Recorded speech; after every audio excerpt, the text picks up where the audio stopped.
खरं सांगायचं झालं तर चिकन बिर्याणीची जी व्हिडिओ तुमच्याशी मी आता शेअर करत आहे तो व्हिडिओ माझा 31 डिसेंबरचा आहे. तुम्ही म्हणशाल आता एवढा जुना व्हिडिओ तू का दाखवते.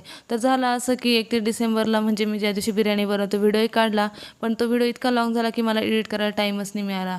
आणि नवीन वर्ष म्हटलं तुमच्यासोबत मी सगळ्या गोडाधोडाच्याच रेसिपी शेअर केल्या. त्यानंतर काही दिवसांनी मी माहेरी गेली, मग तिकडच्या काही रेसिपी तुमच्यासोबत शेअर केल्या. तुम्ही खूप छान प्रतिसाद दिला मला, माझ्या व्हिडिओला व्ह्यूज पण खूप आले.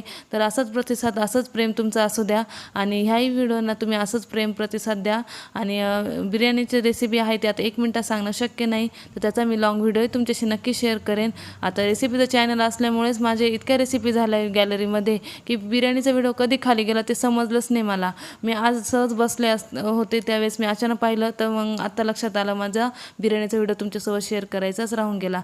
मग तो मी आता तुमच्याशी शेअर केला आहे. तर मला कसा वाटला ते तुम्ही कमेंट करून सांगा आणि चॅनलला लाईक करा, शेअर करा आणि सबस्क्राईब